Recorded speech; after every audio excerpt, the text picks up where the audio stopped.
Alrighty, friends, guess what? I officially have word that we are ready to go with our Final Fantasy VI Worlds Collide race with one free Fitz, Questifer Warkin, Drinks Glue, and Turdsman. I'm going to hand you over to our wonderful commentary team of Gar and the Schwantz 27. So you two, take it away.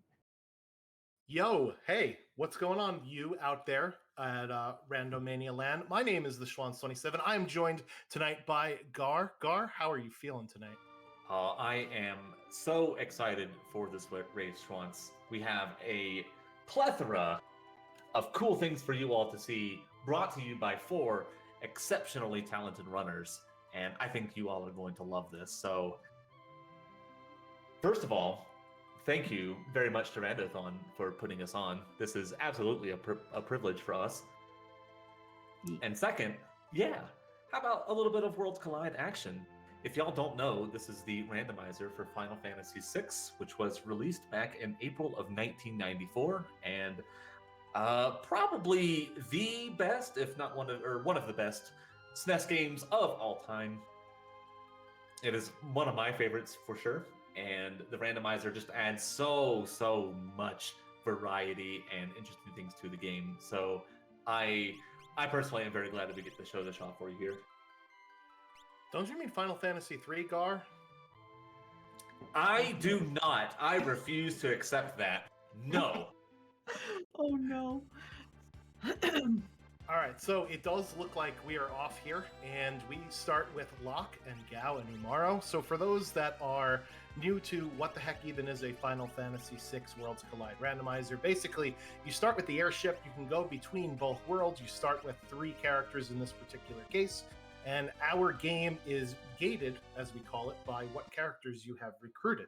So each of the characters give access to certain parts of the world. So in our case, Locke opens up the Narsh weapon shop, where you get the choice of the Ragnarok or the Ragnarok in the vanilla game. In this game, we're going to see exactly what it gives Turdsman here.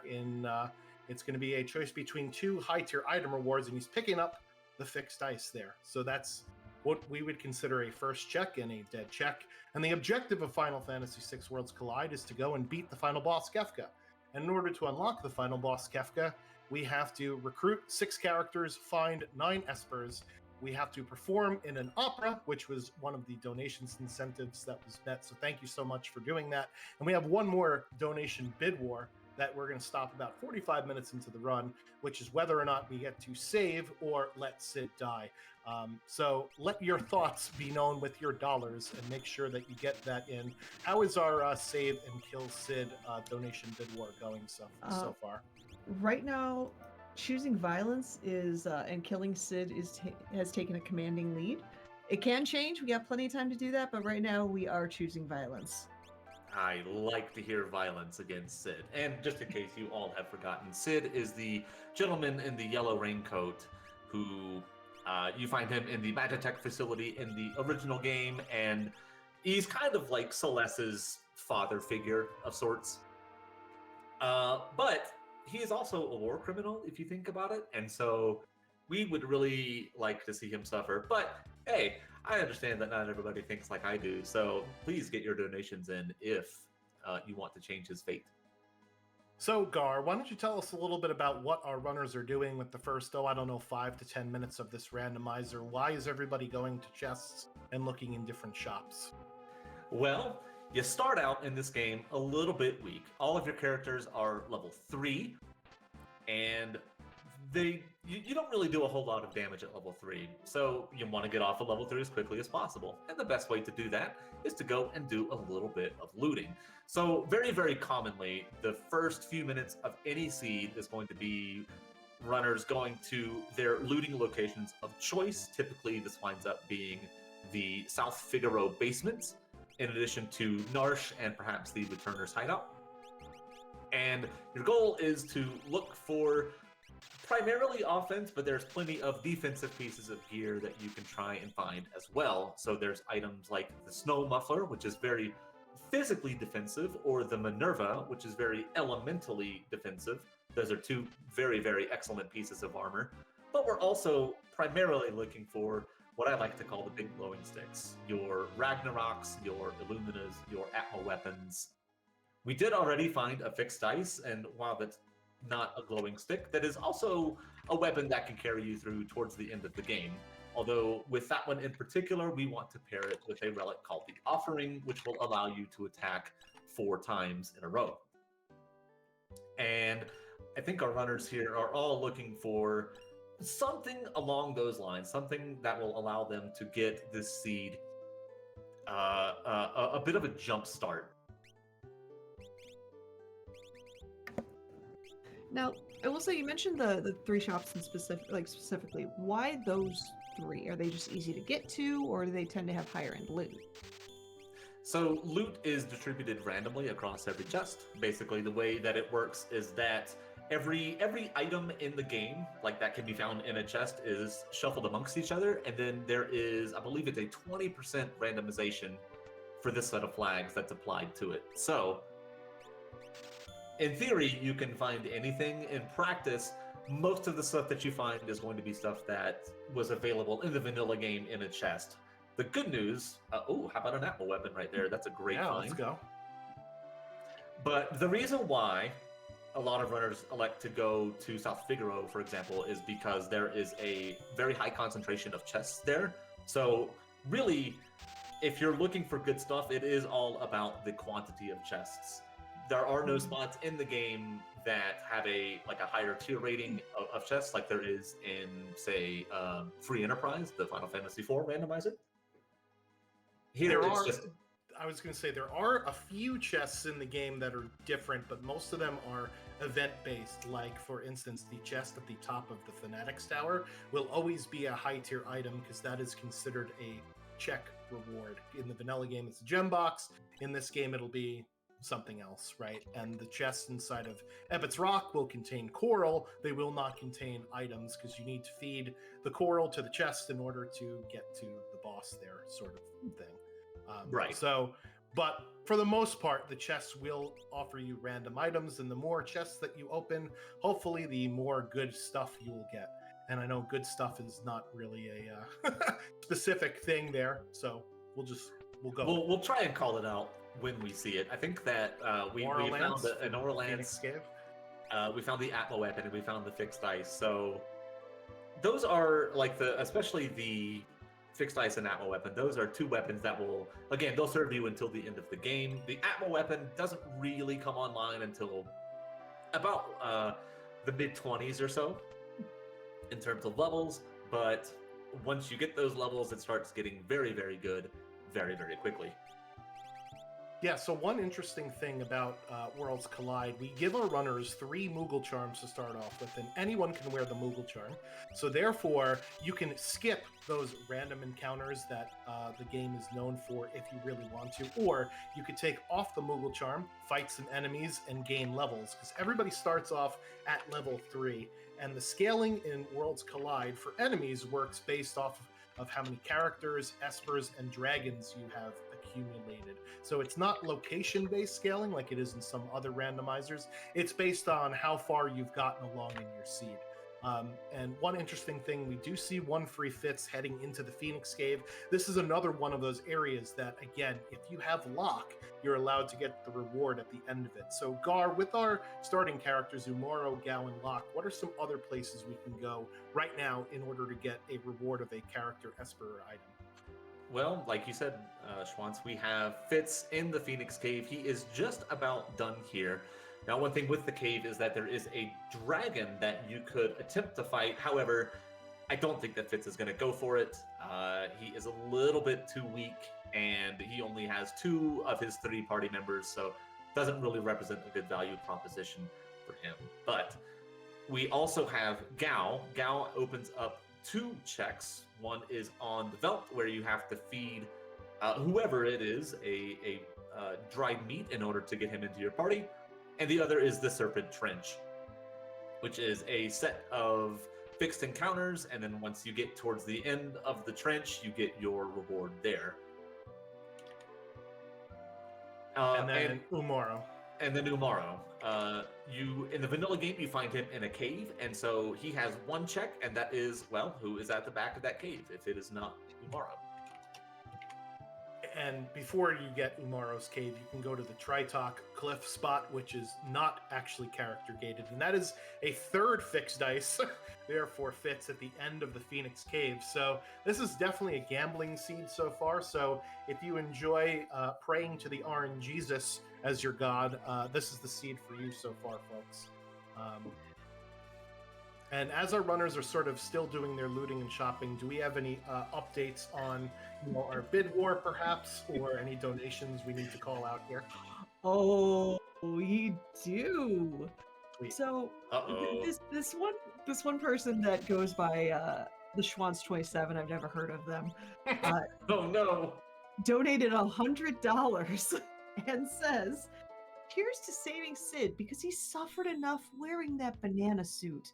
Save the Oh. Sid, save the frames, and let's get these characters some sunscreen. They're looking awfully red." Shout out to the Final Fantasy VI Worlds Collide community, who are absolutely amazing and definitely have that dog in them. Let's down this clown. And on top of that, there is an additional $10 from Sid, who just Hey, says, Sid. "Save me, please." And when you combine those two, and I hit F5 on my keyboard, we are currently now saving Sid instead of killing him. All right. Mm-mm. So, friends, if you want to see some violence instead of being nice and saving someone out of a banana suit, !donate in chat and choose violence and kill Sid. That being said, I do also want to give a quick shout out to our wonderful CS Radical, who donated $5 and said, for our upcoming doggo incentive for the Red Lantern, first we have Noodle. Now we have a place to sell said Noodle. Let's go, Bodega. Doggos! Doggos indeed. Thank you all very much for your kind donations. But I don't like Sid. And Schwantz. and they're Christopher Warkin, who by far and away I think has the best name in all of the Final Fantasy VI Worlds Collide community, is showing off why our characters, they're a little sunburnt. So as part of another donation incentive that everybody met, thank you so much for your generosity. We also start with the Auto Berserk negative status ailment. What is Auto Berserk, Gar, and how is it bad? Oh, Auto Berserk is, well, if you're familiar with Berserk in any of the other Final Fantasy games, it works basically the same. You lose control of your character. They are only capable of performing the fight command. One thing that Final Fantasy VI does is that you also get a 50% damage buff with most weapons while you are berserked.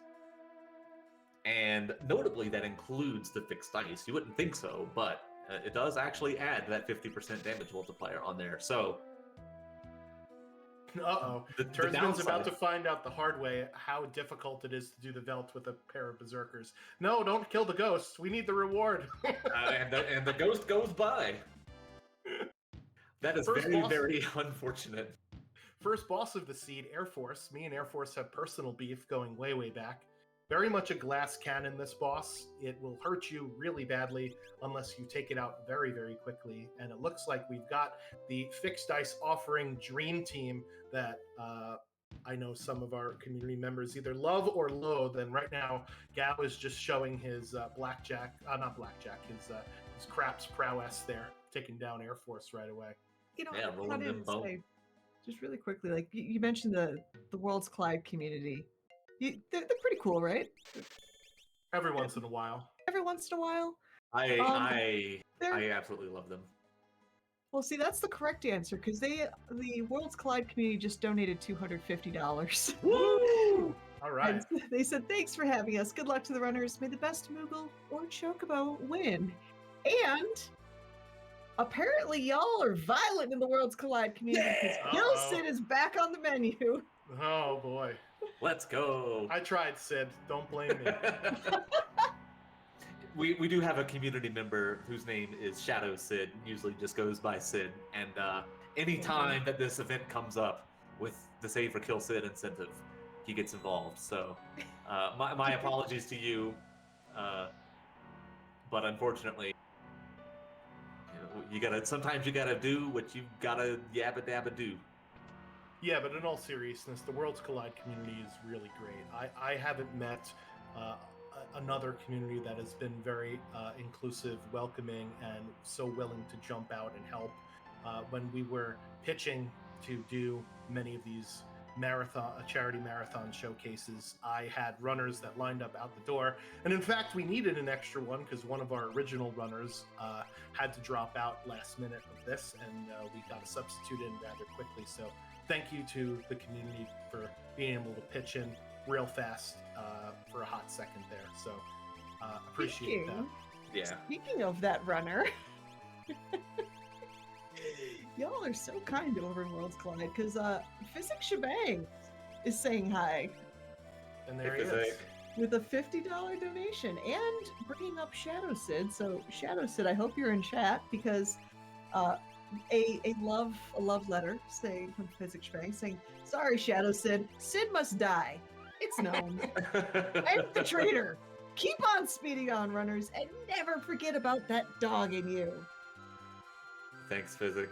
And yeah, I just want to echo Schwann's there. I joined this community back in 2022, and I have had nothing but a pleasant time ever since. I love the game. I love the community. It's just a blast. So would highly, highly encourage you all, if you're even a little bit interested, come and check us out. We would love to have you. Hey, remind everybody what the having the dog in them is, especially for our wonderful raids that just hopped in. Okay. Oh boy.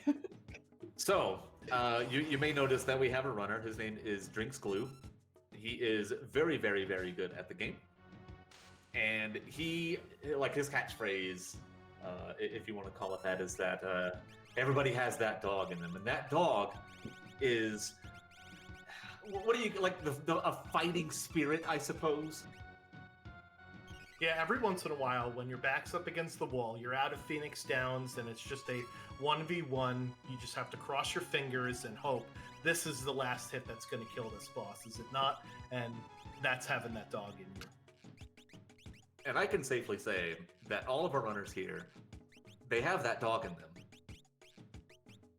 Now, we're not sure exactly like what type of dog. Yeah, But there is a dog. There is a dog nonetheless.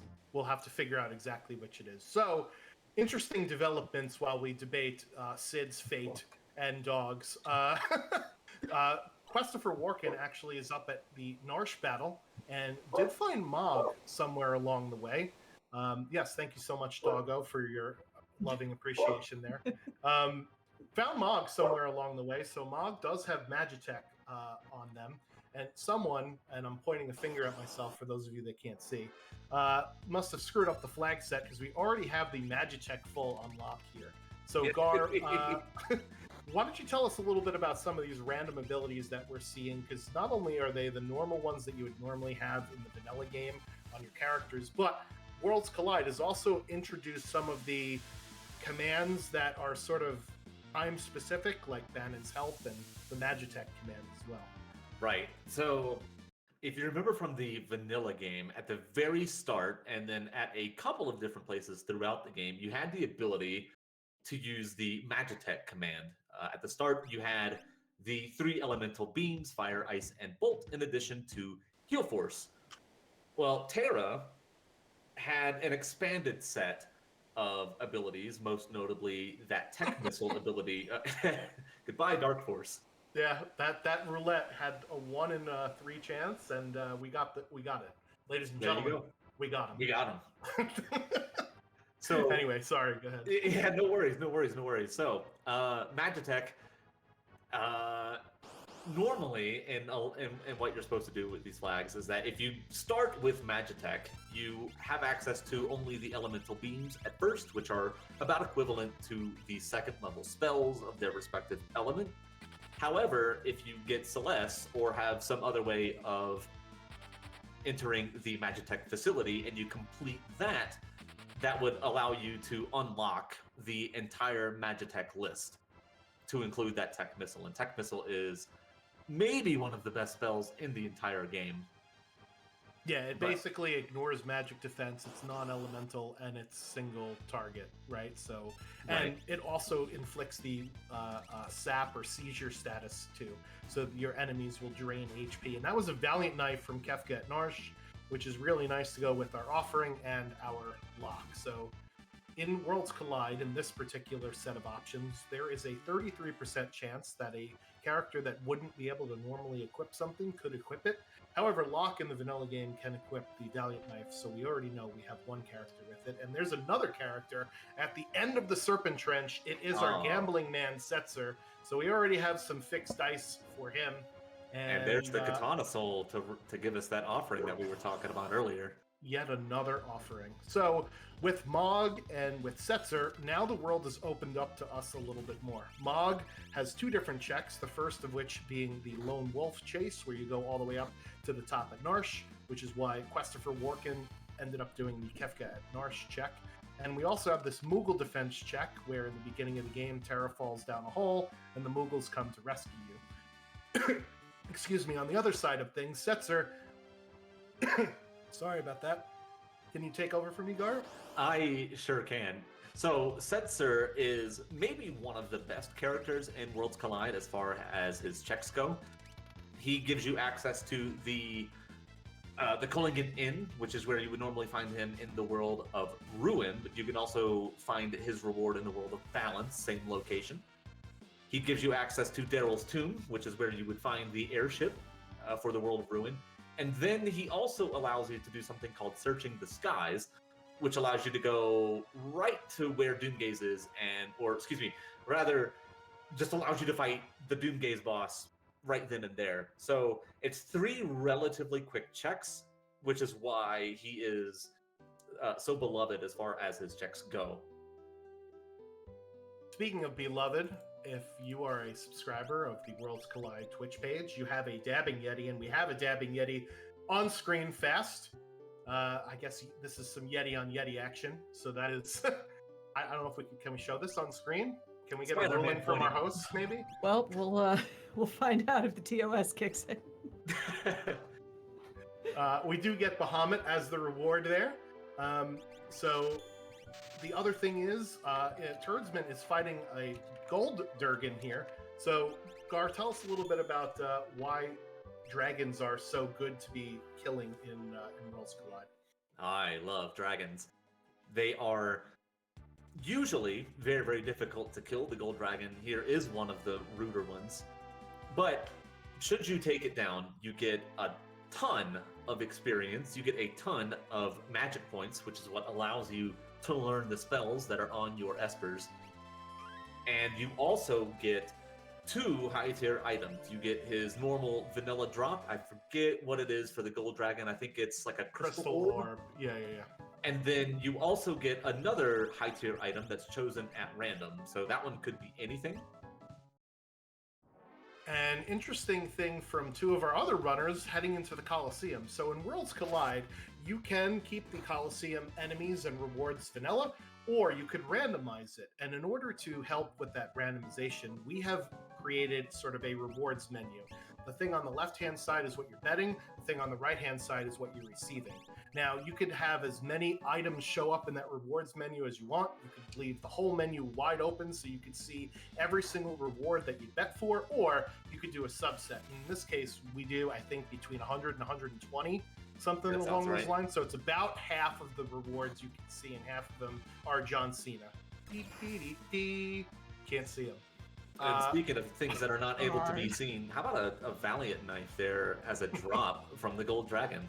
Oh, that's very nice. That is very nice. It has nothing to do with John Cena, but No. everyone likes Valiant Knives. That's another one of those weapons that'll carry you to the end of the game, where the way that it works is that it deals 1 extra point of damage for every point of HP that you are missing, in addition to ignoring defense. So if we find out an Esper that gives a HP plus 100% bonus, we could do a lot of damage once. Yeah, because it seems weird. It does more damage at the less health you have, but our runners can manage the health pool effectively of characters because you get much better armor in Worlds Collide than you would, let's say, in the vanilla game here.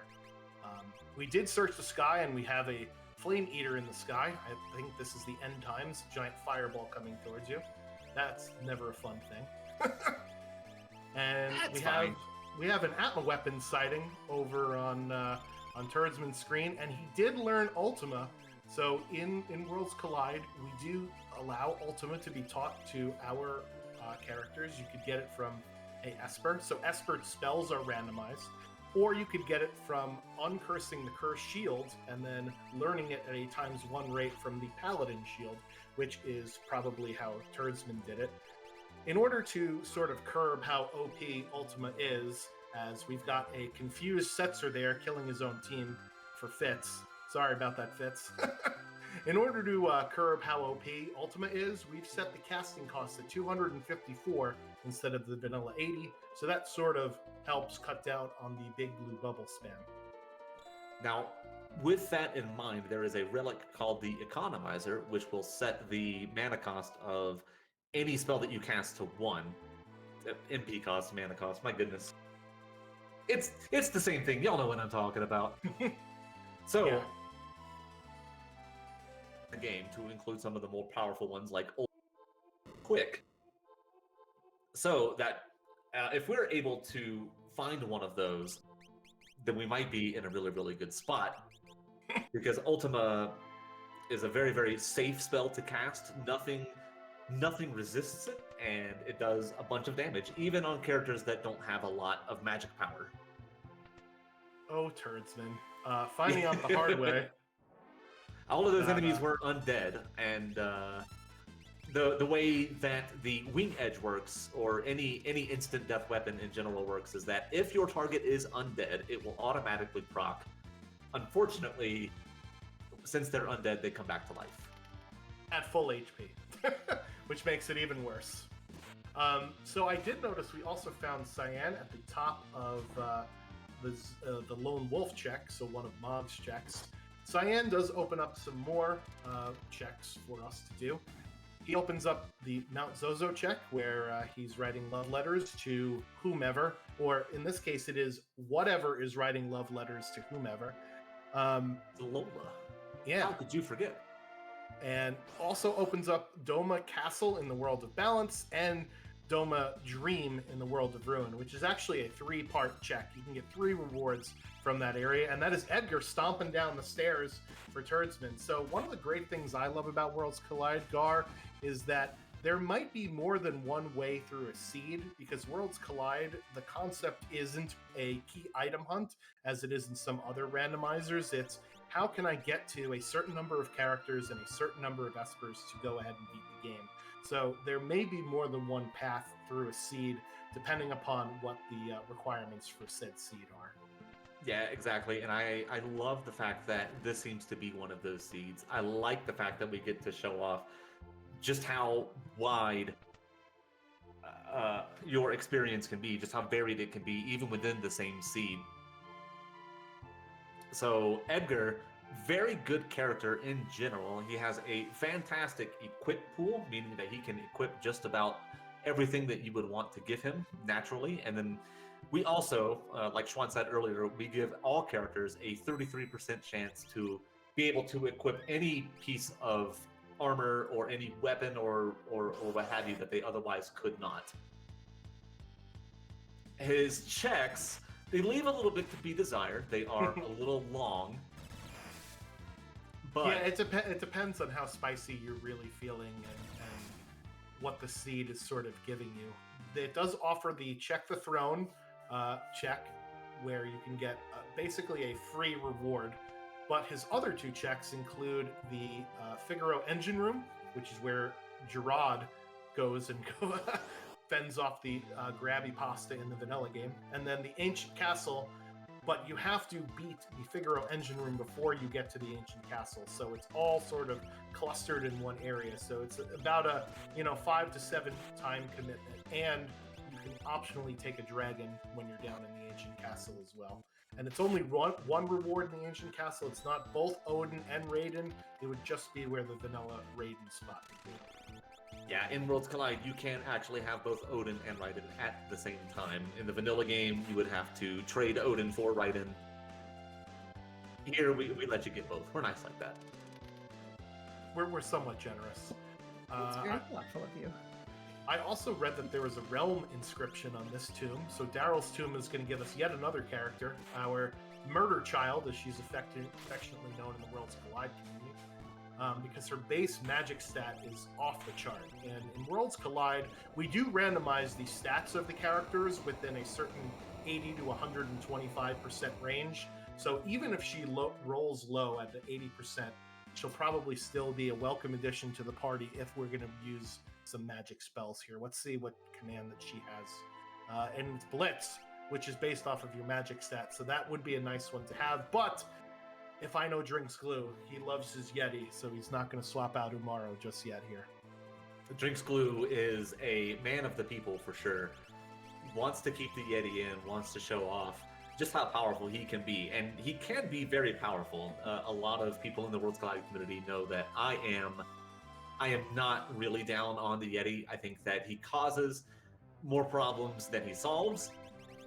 That being said, there is something nice about a berserked character that is normally berserked in anyway, right? So I'm not gonna lie, as somebody that is very much Team Edward in Final Fantasy IV Free Enterprise, I respect the respect for the Yeti. Yeah, the issue is when you get to some of the later bosses, they will do things based, or they will counterattack certain things. And if you just have Yeti going ham, it might lead to some unfortunate situations. So we do have to keep that in mind. However, if you can babysit your Yeti effectively, as one is ought to do, I'm just it sounds picturing Realm ridiculous saying babysitting it. tomorrow. Yeah, it just sounds ridiculous, but that's fine. Normally, there's a lot of Worlds Collide seeds where you get a 7th character, for example, and one of those characters is the Yeti, and so the Yeti gets to stay on the airship and be the pilot, and that's fun. Yeah, it's like driving a boat. Yeah, the other thing with Worlds Collide is the bosses are shuffled amongst their locations, and in this particular seed, we also shuffled the statues amongst the statues. So sometimes they could be put into the rest of the pool, Goddess, Doom, and Poltergeist. In this seed, we wanted to make it more difficult on our runners in Kefka's Tower, but one of the things that normally never changes is the Kefka fight at the very end of the seed.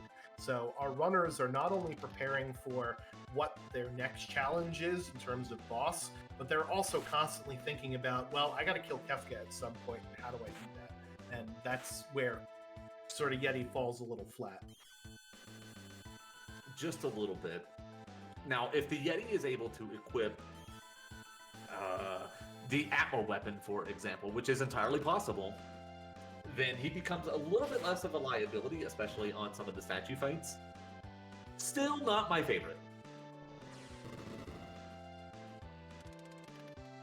All right, and here we see Air Force giving Drinks Glue the business, one of my personal beefs, as I mentioned.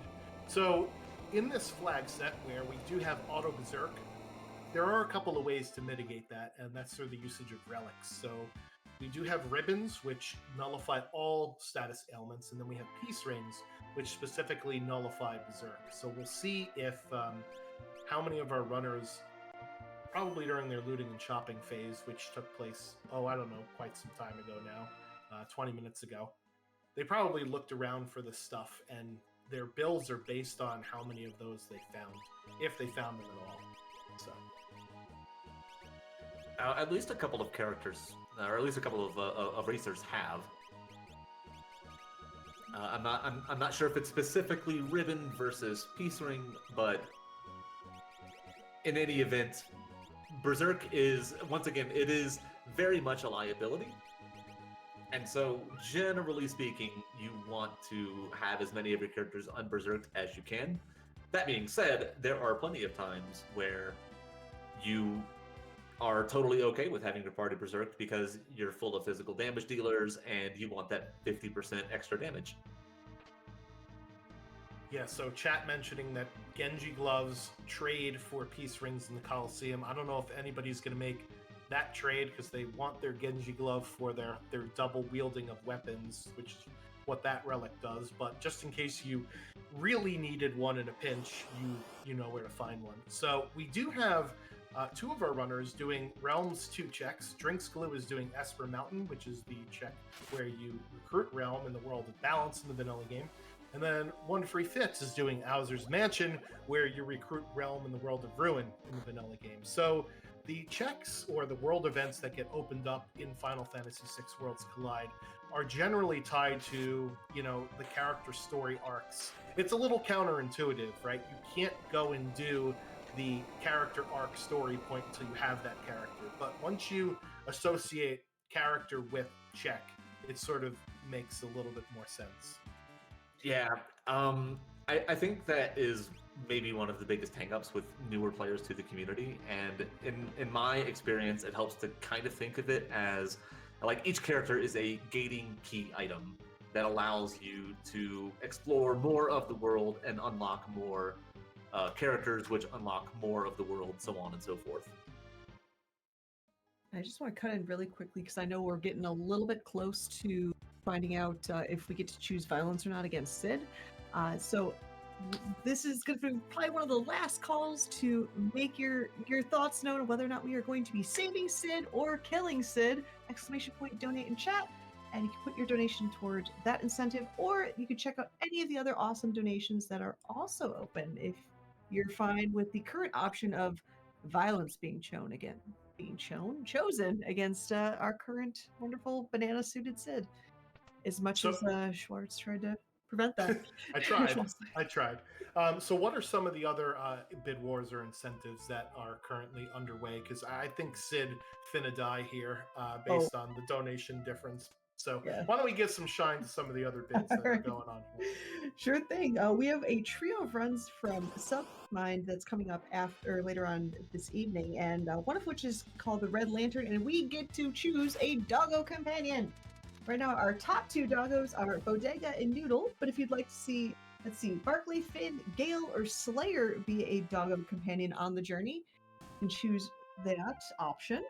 Also, we have a trio of champion-based incentives for the King run, which is you can choose the name of the champion for the King with a maximum of 16 characters. You can choose which champion. We have the options of cat, goblin, man, woman, skeleton, or merling. And you can even choose the color of the champion. We have a whole bunch of different colors to choose from, everything from teal to red to purple to pink to orange to green or to blue, and blue is best color. That is my 100% biased opinion. So if you disagree with me, feel free to donate against it, but I totally recommend going for blue. Putting your money where your color is. So Owzer's Mansion is going to be a bit of a conundrum for our runners here, because there is a Magimaster at the end of Owzer's. So, Gar, can you explain how this fight sort of works? I sure can. I would love to. So, Magimaster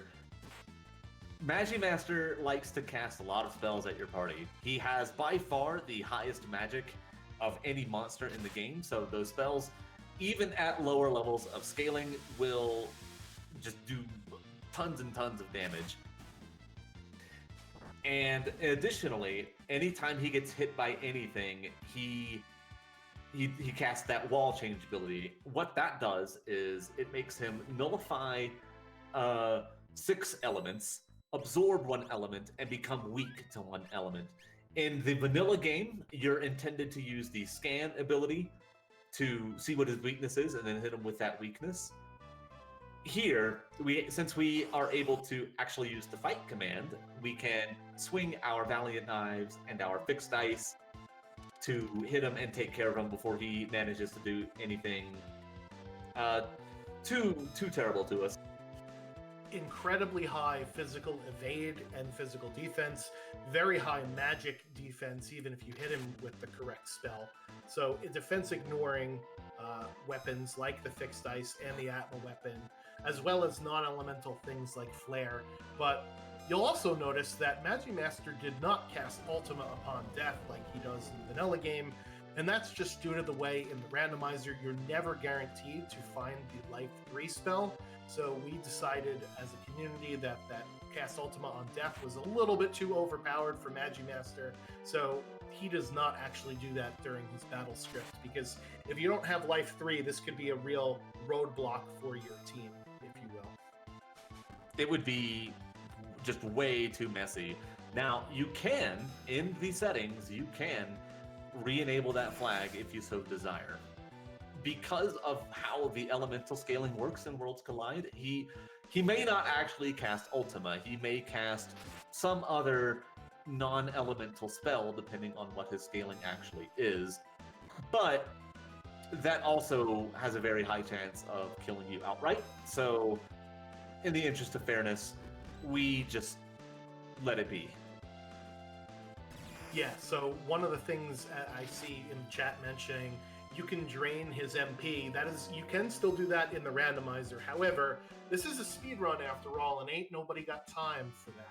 So that's why our runners are choosing this different strategy here, and all 3 of them able to get past Magimaster there with getting minimal fuss. Yeah, I mean, Glue had a worse time than the others because he's got a full Berserk team. I think he's out there catching sun rays with his crew. And meanwhile, Christopher Warkin showing us what's down in the ancient castle there. A Esper with mute on it is really nice because, again, we are thinking about the final boss of the game, and one of the parts of the final boss is called Magic. How original, Square Enix.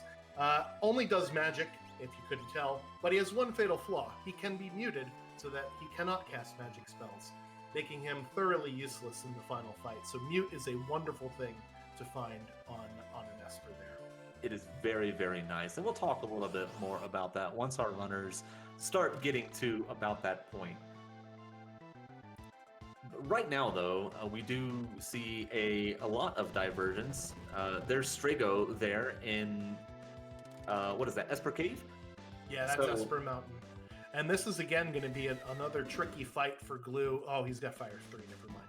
So Tritok nullifies every single element and is only weak to fire, or defense ignoring things like the fixed ice and the Atma weapon, or the Yeti body slam. So Tritok can similarly provide some sort of problems as Magimaster, but we have the tools to do it. And heir to the Figaro throne is Sabin. Sabin, the usurper. the oiled up musclehead wants to take the throne there. So let's talk about Strago and Sabin, because they open up all sorts of different checks. I'll take Strago because everybody loves Strago. That is sarcasm. In case We you do can not hear love it in my Strago voice. at all. So his checks include the Burning House, or as it is affectionately known in the community, the Casa del Fuego, where there are those forced flame encounters that you can dodge if you can dodge a wrench, but most of the time we can't dodge them. And there is a boss at the end of that, and since the boss is randomized, it could be something that we couldn't kill, and you've wasted all that time in the Burning House. The next lovely check that he opens up is Ebbets Rock, as I mentioned the coral chests earlier. So that one, you need to go collect some coral. We'll see if any of our runners go do that. And then the last one is Fanatic's Tower, which is an interesting one in Worlds Collide. It is guaranteed to be either a character or an Esper because of all of the other restrictions that are placed on it. You have to walk all the way up the top and all the way back down the bottom in order to fight the boss at the top, which does give you a high tier item, and then the reward at the bottom. There's also a dragon in there. However, the gimmick with Fanatic's Tower is you can only use the magic command. With Auto Berserk, it's actually not that bad because the fight command, as Gar mentioned, will actually take over from the needing to do the magic command. So Fanatic's Tower is actually not that bad in Berserk Siege. You heard it here first, so you're welcome, runners, for that donation incentive being met. But there is, on the other hand, Sabin, which is one of the more popular characters from the community from his checks. So Gar, what does Sabin open up for us? Sabin is tied with Terra for the most checks that he opens up, with 5 total.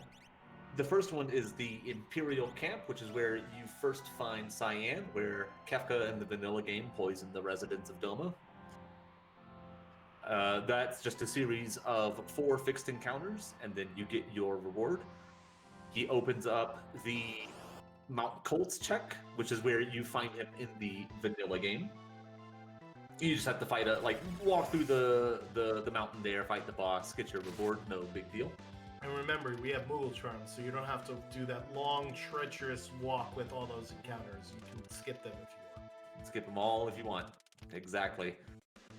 He's got Barren Falls, which is you take a swan dive off of a waterfall, and you end up on the Veldt. That's where you would normally go to find your Gao. He's got the Phantom Train check, which is, it's the Phantom Train. Everyone knows the Phantom Train, and everyone loves the Phantom Train. And then lastly, he's got the Collapsing House, which is in the World of Ruin to Zen, which is where you find him in the World of Ruin once you get Celeste off of Solitary Island. All 5 are very, very quick, and they can offer you like we see Turton right now going into the Imperial Camp. Gonna get some more fixed encounters, gonna get some more levels. Not really worried about wiping here. The forced encounters are really not too bad compared to, finding a boss. And we have found one of the more difficult bosses in the game, Magimaster, and we know where the statue bosses, Goddess, Doom, and Poltergeist are. They're in Kefka's Tower. There are still a few bad bosses out there, so we'll have to keep our eyes peeled, everybody in the chat here. Atma Weapon is one of those bad bosses in the vanilla game, but in Worlds Collide, most of the World of Balance bosses are not that big of a deal. There's such a huge discrepancy between the health pool and the stat in the World of Ruin bosses versus the World of Balance bosses. Atma Weapon normally is not that big of a deal. I actually quite like Atma Weapon. He gives you a fair amount of experience. He gives you a fair amount of magic points, and then he also drops an elixir when he dies. Over on One Free Fits' screen, we see some really, really cool tech to get rid of the Katana Soul there. He is vulnerable to the Confuse status, and we have a Mog that has the entire Magitech list, which includes the Confuser move.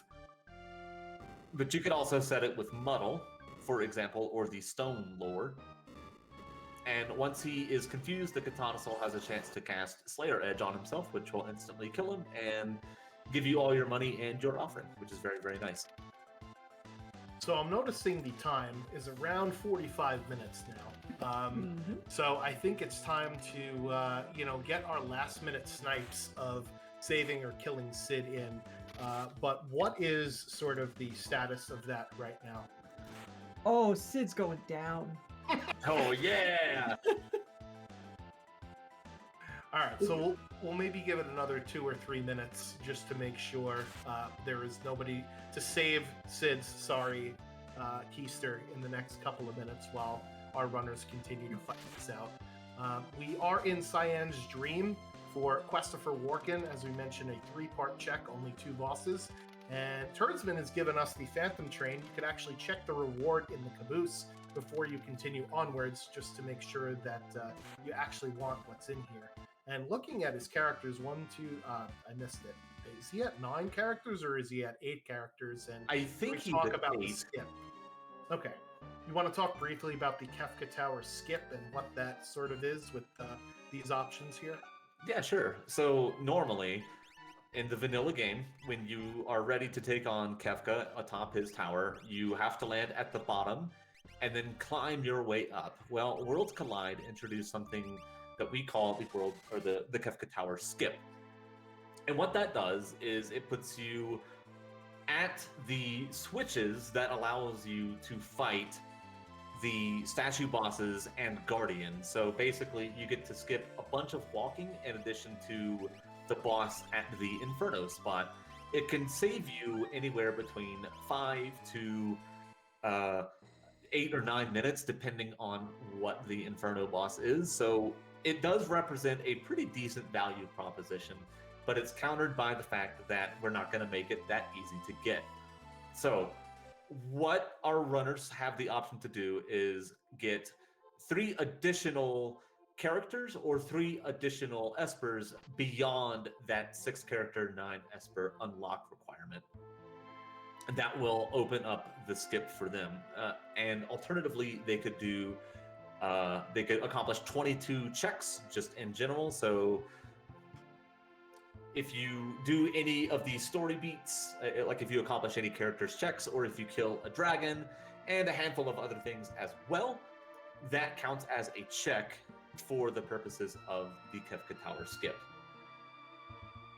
Yep, that makes sense. And at the bottom of Fanatic's Tower, we did see Shadow. So if we need to go get another character, that is a way to go get another character.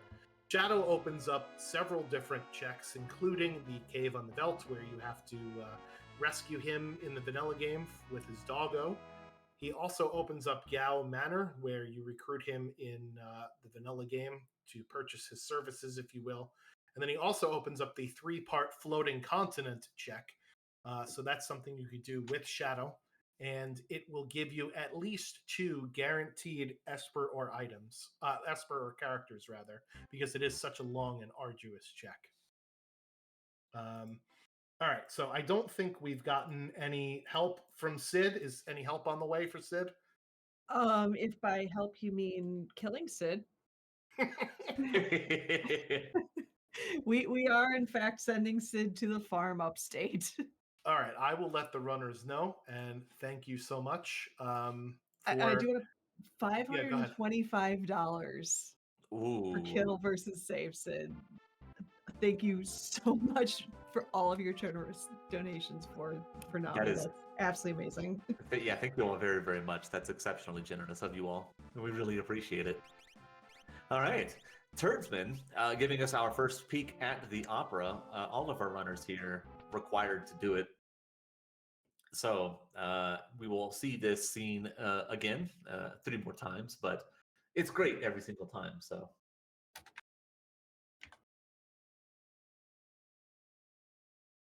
I didn't realize my microphone was muted. Sorry. This is an extended 4.5 minute or so cutscene, but you do have to pick the next line, and it is the first line, the second line, and the first line, the same that it is in the vanilla game.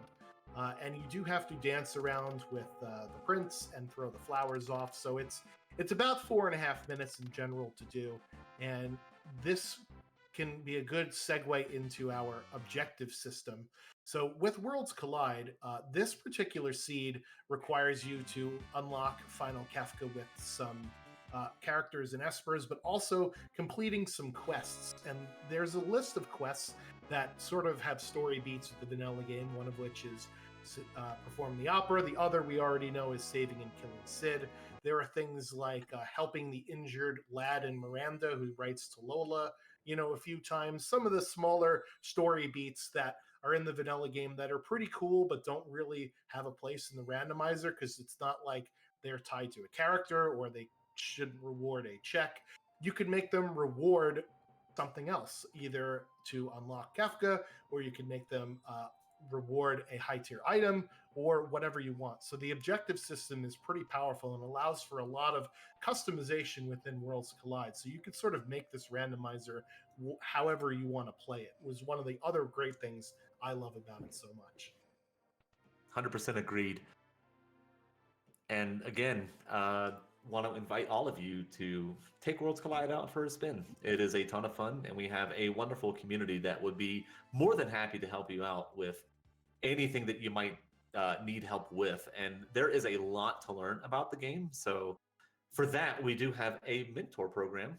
So if you are new and you're interested in getting better, you can hit any of the mentors up and we will show you the ropes. We'll teach you some neat tips and tricks and all of that good stuff. So by all means. Yeah, ff6worldscollide.com is the official website, not any of the imposter websites. that you may have seen cropping up over time. And it looks like we are about to have some violence. So thanks to all of you who donated for this.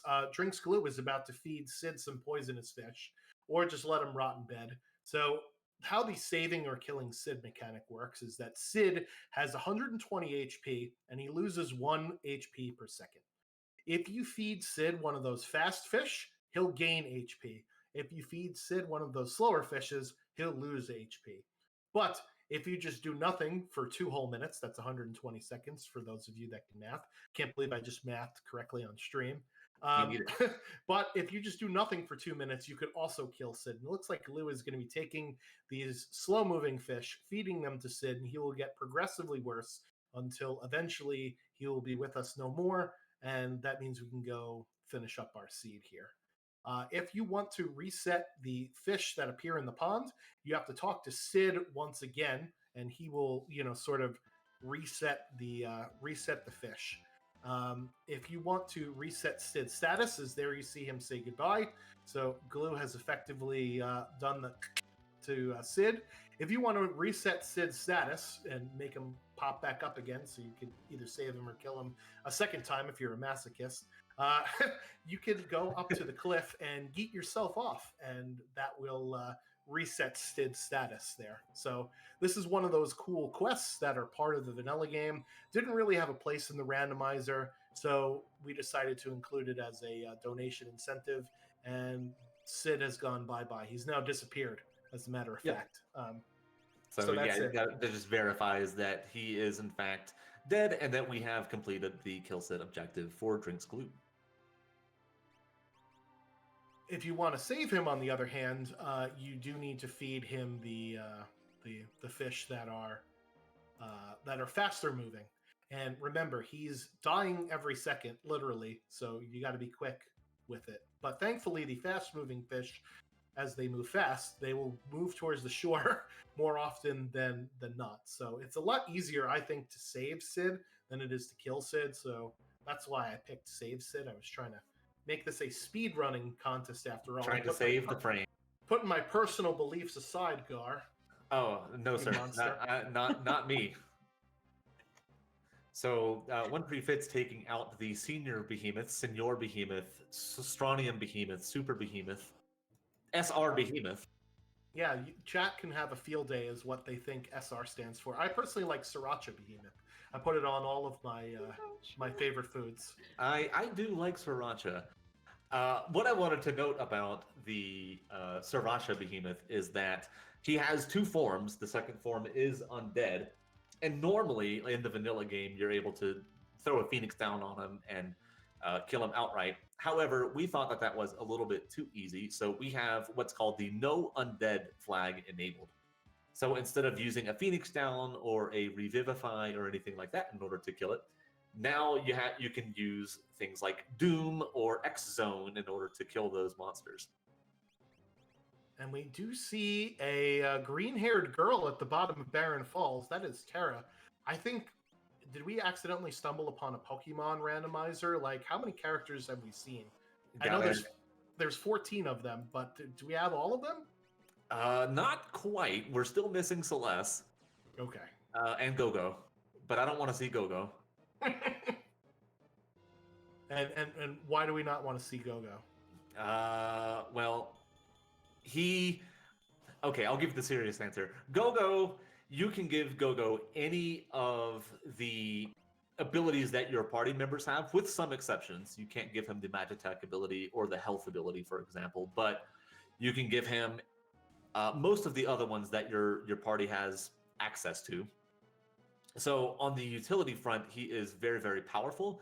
Additionally, he will learn all of the spells that everyone in your party has collectively learned.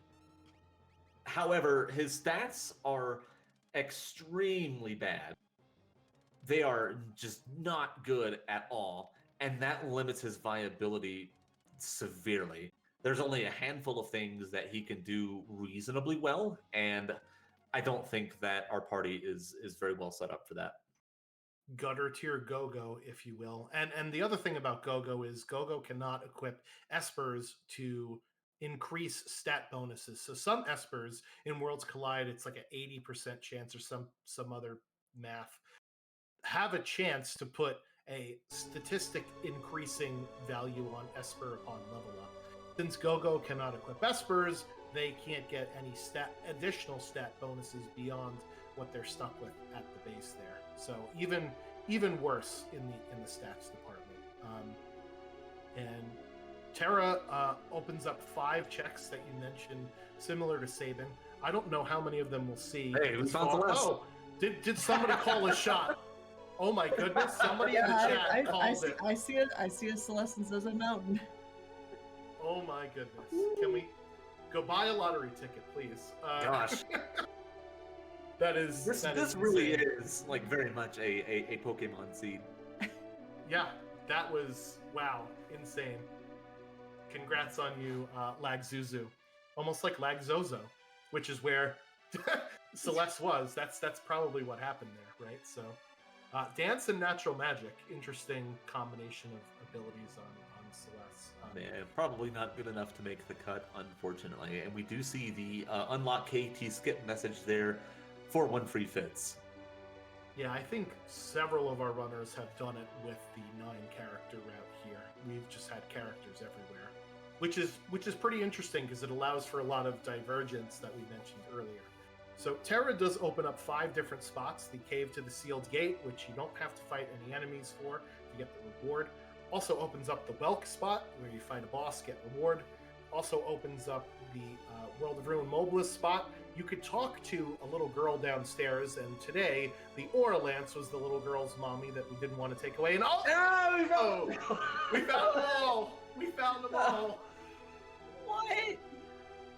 What is happening here? What a seed this has been. Who rolled this? Who do we blame? This is Christopher working. Yeah, this is 100% Quest for working. Okay, this is a Quay Work special. So another place you can go, which is where Turdsman is going now, is the Zozo Tower. This is another one of Terra's check, where you find Ramu in the vanilla game. And what am I missing? Oh, of course, I blocked that one out of my memory. Elite River is also a Terra check. I feel like there's a story behind that. It is a very long and arduous check. So if you remember from the vanilla game, you sit on a raft and you can somehow still run to the other side of the raft from enemies, and they'll just say, "Okay, I guess you just don't want to fight us now. Okay, bye." But there are forced encounters and a boss at the end of the river. It's one of the longer checks in the game for sure. It's a little bit of a meme too, because in regular race flags, the statue bosses can be anywhere, and usually there's something nasty like a goddess that's at the end of the Elite River, and so you spend upwards of 5 minutes just trying to do this one check, and then at the end of it is a boss that you can't kill, and you have to reset out of all of that, and it just feels really, really bad every single time. Also, I love just the casual ultra showing up. Yeah, so this is this 3 or 4? This is 4. Ugh, the worst Ultros. This is maybe the actual worst fight in Worlds Collide. It does not give you any EXP, and it does not give you any magic points. Once Chupon dies, he will sneeze your entire party away, and you get nothing. You lose. Good day, sir. Much like in the Coliseum. Exactly. Yeah, so there are 4 different Ultri, Octopi. Anyway, there's 4 different Ultroses in Worlds Collide. This is the worst of them because you don't get any XP or MP. And the other 3 are usually not so bad as fights. So overall, not really a terrible fight, but unfortunately a dead check there at the top of Zozo for My goodness. It is nothing but characters and dead checks. Yeah, gotta feel bad for our runners here. You know who else we're feeling bad for? We're feeling bad for Sid, because he died. I'm not. Okay, some of us are feeling bad for Sid. As a matter of fact, I feel great. So that was one of the donation incentives that were met. Are there other donations or donation incentives that are coming up for some further run while we wait on our runners to find some more shiny stones? As a matter of fact, there's one. We did a little bit ago. We did break the $2,600 barrier. So GG's Yeah. everybody for your super charitable donations. And that was done with a $25 donation from Jules, who simply says, "For the doggos." And it looks like they donated to a few different things. So we do have, let's see. It turns out Kat is currently the champion of choice for the King. Jewel, let's see, for color up, Jules. Jules is a person of high standingness in my book because they have chosen blue as the color for the champion. So good job on that one. And then for the champion name, they have put in the option of, in all caps, Doggo! Fantastic name. I love it. But if you would like justice for Sid or like Strago or something trolly or Mimi, again, exclamation point, donate and show some love for those characters that we love to hate or love to love, depending. Make sure you put your donations towards the ones of your choice, and you can, as a reminder, split your donation amongst different incentives. So definitely keep that in mind as we progress through all of this fun. Yes, and Yep. there is the donation link in chat, so thank you so much for that. I did see a quick question from our wonderful psychic Zozo Mountain caller, like Zuzu, who said, with Skip acquired, what do you think Fitz was looking for? Yeah, Finn is so on the hunt for espers, and we just got the Fenrir Esper, which is a fantastic one that'll be useful for dodging a special ability in Kefka's Tower. so the final boss, one of the parts of the final boss will death counter with an instant death physical special. And the only way to counter it, besides to get good and get lucky, is to use either the image status or the vanish status, or to have the Golem Esper equipped. Fenrir gives us the image status, Phantom gives us the vanish status or the vanish spell, and then Golem will block any incoming physical damage for the amount of HP that the caster has. Knowing that, and knowing that we have to fight that part of Kefka at some point, we are constantly on the lookout for one of those things to show up. Life 3 is also a spell that will work, because remember, it brings you back after you've been knocked down. We'll call it the Chumbawamba spell. But you're not guaranteed to get any of these things during the run. So the other way to do it is to increase your physical evade. And yes, we fixed the evade bug in Worlds Collide, so the evade stat actually matters. So that is another way to dodge our combos. I cannot believe that you just chumbawammed us. At least I didn't sing, okay? You should have. Just be grateful for that. I'm not gonna lie, before you said it was the Chumbawamba thing, I started singing it in my head. So we're on like the same wavelength here. There we go. What terrible ideas, and I love it. Yeah, so Fitz just showed us that he is still missing the 9 espers on his track menu in order to get into Fight Final Kefka. And just as a reminder, there are no espers or characters in Kefka's Tower, so there isn't really a reason for our runners to go there until they get their quote-unquote go mode. And sometimes this happens, Gar, where you unlock the Kefka Tower skip before you unlock Kefka itself. Normally, that's a pretty rare occurrence. So, again, a little unfortunate for our runners here, but it does mean that they get to show off the skip for all of them, which can be pretty nice. Now, one strat that I have seen in the past, especially if you know where the statues are, is to go into the tower very, very early and take on the statues as soon as you think that you can do so in a reasonable amount of time, and then go take them out then, because they get really, really nasty at the end of the seed. But none of our runners have opted for that choice. It does take a little bit longer if you're not confident in your ability to kill them. So Fitz just dumping the rest of his money on fire rods there. That is a smart choice. In the vanilla game, Rods only cost around $4,000, and they do a unblockable maximum damage tier 2 elemental spell. So we thought that was a bit powerful. So in Worlds Collide, we've upped the cost of the rods to 3 times as much. So they're in the $12,000 range. And question from the chat: did I blink and miss the end of the world? So in Worlds Collide, you get access to the airship and World of Balance, World of Ruin at the very start. It's a open world randomizer. And we say open world, but we don't actually mean open world, because the amount of things that you can do in the game are gated to your characters, or character gated, right? So the Magitech Factory here, which is what One Free Fits is doing, is one of Celeste's checks. So this is a 3-parter where the first and the second part is a Esper item reward possibility, and the third one is guaranteed to be character or an Esper. Barren Falls, which is what you see Drinks Glue doing and getting Terra, that is from Sabin. And then our other 2 runners are completing their quests, which were from donation incentives. Thank you so much for that, in order to both kill Sid and perform in our operator. Yeah, and just to make it a little bit more clear, you can switch between the World of Balance and the World of Ruin at any time by going to the airship. It'll be one of the drop-down menu options when you go to take the wheel.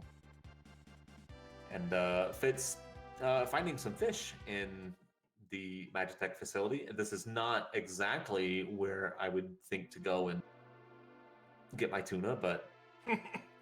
Well, who knows what they were growing in those jars in the back room there.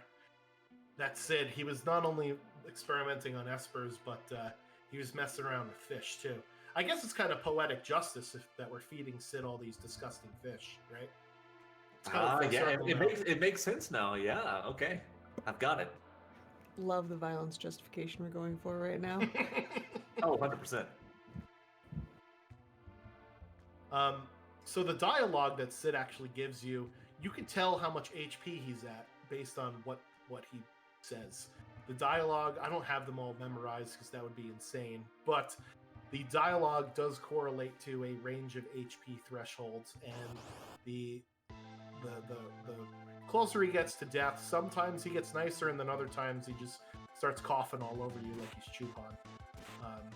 So it's interesting to see how he sort of progresses along here. And here's one of those tough bosses that we were talking about, Gar. I really do not like Inferno. Inferno is very, very difficult, especially at this level of scaling.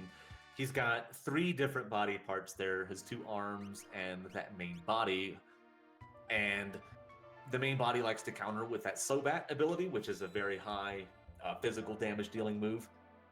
And the arms like to do all of the quote-unquote tech magics, so moves like Shrapnel and Wave Cannon and all other very, very nasty AoE abilities that just do a ton of damage.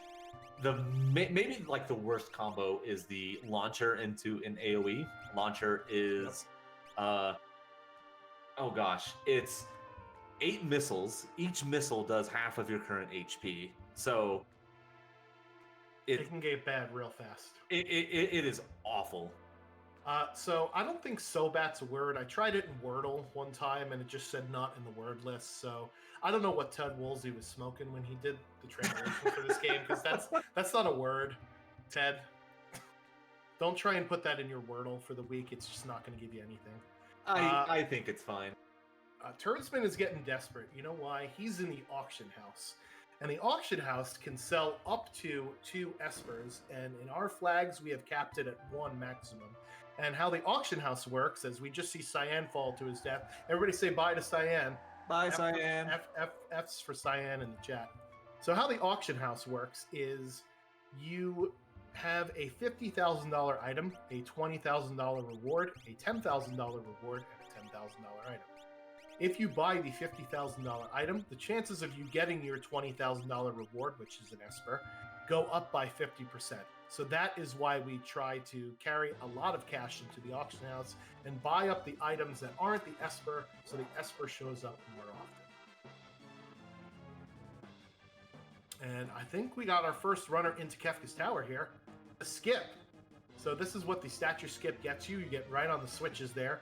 And we know, because we set the settings this way, that Christopher Warkin will be fighting the statue bosses, Doom, Goddess, and Poltergeist, but then one other random boss at the Guardian spot for the middle party. So, predictions, chat. It's got to be a boss that we haven't seen before. Who do we think is going to be at the Guardian spot? I think it's going to be Dataluma. That is my guess. MC Hammerpants. You love it.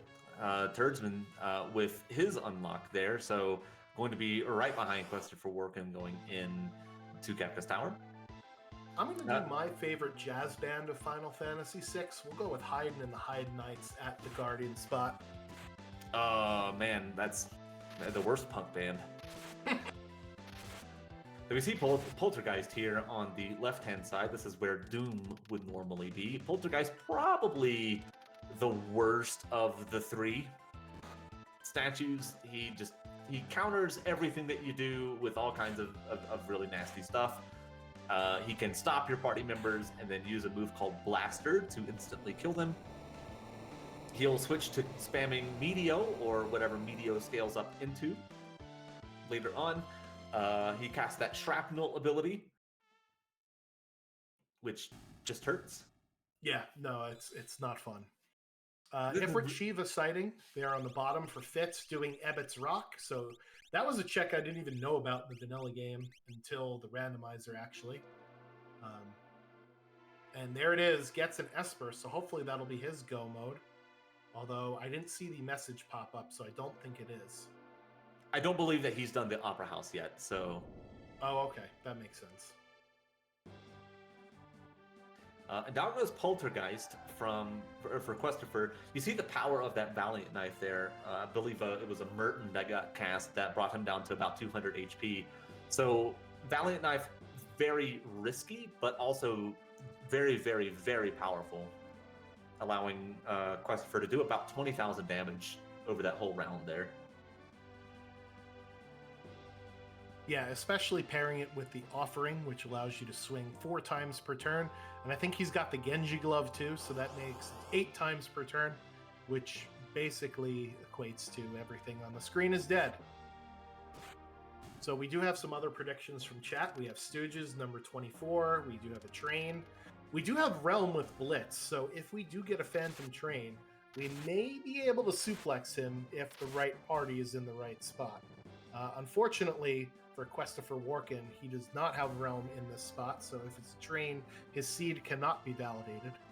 A little but we'll see what it is. Oh, well, it's the tutorial boss. So there is a question in the chat. What happened to Cyan? Well, he fell down the cliff. And if you so desire, in the world of Ruin, you can go to the Moogle Cave, where you would normally find Mog, and you will find whichever option you did not pick at the Lone Wolf spot in the world of Balance. So in this case, you will find Cyan just kind of chilling out down there. No, guys, don't hit the shell. What are you doing? Didn't you listen to Vixen Wedge? Come on, no! Oh, Mog. Hold it on, barely.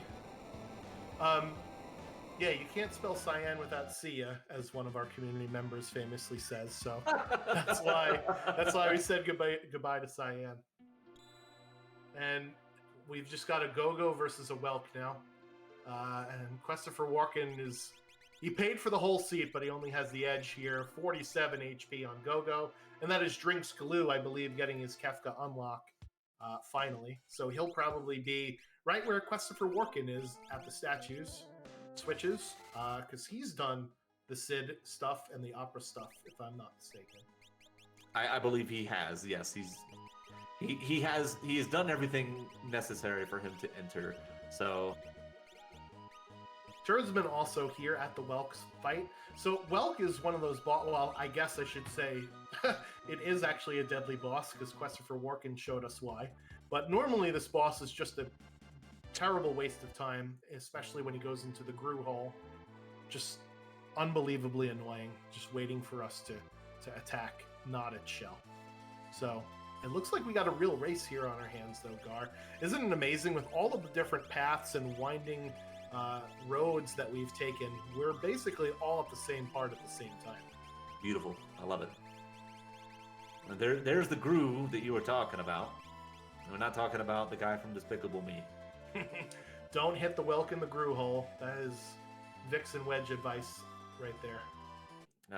And yeah, down it goes for Questifer. So that's 2 bosses for Questifer Warkin. We have 0 of them so far for Turdsman and Drinks Glue.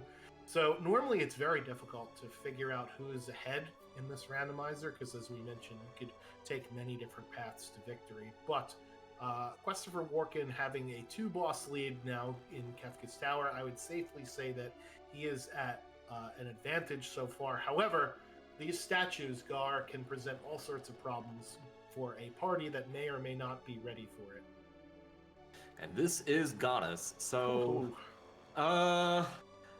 this is rude. Especially with Terra Heal and the boss.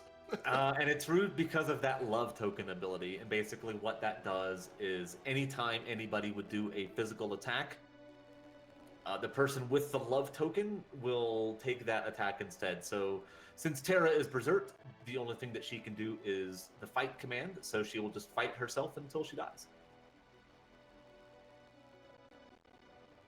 So hopefully we will have enough. I was going to say, it brings new meaning to the why you hitting yourself. Yeah, that you play on your little brother, and oh, here comes the Meteo. Let's hope for from a Goddess. Oh no! Oh, and Terra. Oh, another reset. Reset there. So we went ahead and commentator cursed at Gar, and by we I mean me. And this is not what you want to see for Drinks Glue. All of his party is berserked. However, this Atma Weapon offering is going to do him work. Yeah, so tell us a little bit about why the offering doesn't care about Love Token. So, I don't know if it's a quirk in the game's programming or if this was actually intended, but the Love Token gets countered, or excuse me, Goddess counters with Love Token anytime she is hit with a fight command. However, since offering changes it to X fight, you get to safely ignore the Love Token, even though it will proc Love Token. So if you hit her with an offering, you can get Love Token. It's just that it doesn't do anything. Question from the chat. Evade was fixed. What about the blind status? So yeah, the blind status will make you swing and miss if it's eventually cast on you. And one of the things about Final Kefka is there are 2 parts of Final Kefka that will cast an ability called Train, but it's supposed to be, I think, Trine, because it's a triangle. And what it does is it will cast both Mute and Blind on your entire party. So not only can you not cast spells, but your chances of actually hitting something reduce greatly. Now, there are certain items, certain weapons that will hit 100% of the time. One of them is the Illumina that we haven't seen come up in this run. The other one, which we have seen come up in this run, is the Fixed Dice. The Fixed Dice will always hit, so it doesn't matter if your character is blind or not. The other time that things always hit is if you use the Jump command. So jumps will still always hit the target, even if you are blind. Yep. And fun fact, in the vanilla game, the blind status did actually do something.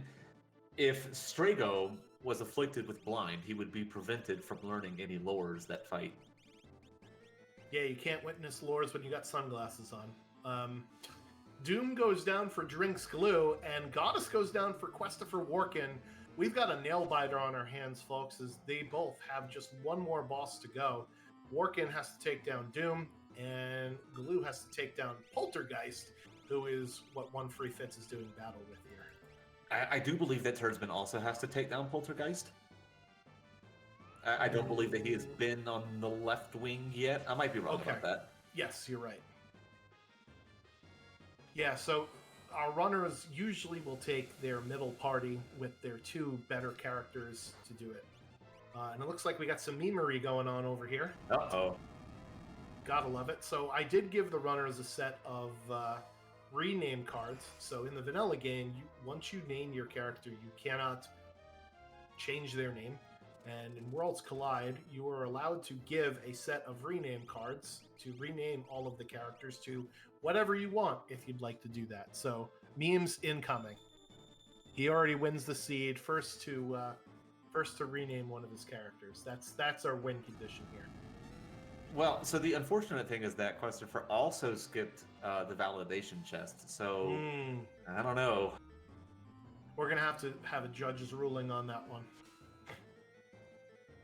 So the chest right before the poltergeist spot we called the validation chest. So similar into other games like, The Legend of Zelda: Link to the Past, where there's a chest right before the final boss that essentially is what the chest is. And the meme is, even in Seeds where you could set the chest to be empty if you want, even in Seeds where the chests are empty, you better open that validation chest. Otherwise, your time doesn't count. Yeah, it's the rules. Them's the rules. And sometimes, too, you'll just happen upon the thing that you needed and just never found throughout the whole seed. Usually it's nothing. Usually it's, your potion, tonic, phoenix stone, whatever. But sometimes it's an Illumina or an offering. Or a shield you can throw at Kefka. Exactly. All right, so Doom on Christopher Walken's screen has decided to be rude with Umaro and Sabin, has frozen them, and the only way to unfreeze your characters is to throw fire magic at him, but Gao is berserk, so Gao is just going to continue to throw dice until his numbers come up. All right there, Gao. And they came up. Ooh, reset there for Glue. You hate to see it. Yeah, so, and both Christopher and Turdsman getting through their respective Doom fights. I think that Christopher actually got through a little bit quicker than Turdsman did, just because of those big fixed dice rolls. Yeah, so fixed dice is one of those weapons where the damage is not based on any of your stats. It is solely based on the level of your character and what you roll on the face of the dice. They are added together and then multiplied, and if they're all the same, they get multiplied again, and some more math that we don't want to talk about. So that's how fixed dice work. They're great for, a character like Go-Go or somebody that normally has very low strength to use in a physical build, and it's Goner from Poltergeist. So that was that elemental ability scaling you mentioned earlier. As our opponents get higher and higher levels, they will do more and more powerful spells that are in the same element class as their vanilla spells. It's a bit of it's like, I think it's the most different from vanilla aspect of Worlds Collide. I think you mentioned it briefly before, Gar, right? I did, yeah. And that's one of the really, really neat things, in my opinion, about Worlds Collide is just how much attention has been put into what we call the ability scaling, and it just keeps every fight interesting, no matter what level you are. And of course, you can always disable that in the flag settings as well. You can have bosses retain their original vanilla spells and behaviors. All right, so Christopher Walken is our first to go up against Final Kefka here, stepping on the switches, and he needs to do the most important part of his run, which is set his party for Final Kefka. So we'll talk about the Kefka fight a bit here, but the first part is choosing your party. And when you choose your party, the person that is in the number 4 slot will go first on tiers 2, 3, and 4. So that's something to remember for your spells that you want to cast on the enemies there. And of course, with the rename cards, we already know who our 4 characters are going to be. So let's get started. Gar, what are we looking at here? All right. So tier 1, 3 parts to it. You've got the head, you've got the long arm, which is the arm that is closest to you, the viewer, and then you've got the short arm. That's the opposite one, the one that's curled up into a fist. There is a specific order that we want to take out the parts in. We usually want to start with the head. The long arm can be instant deathed or petrified. So if you have the break, doom,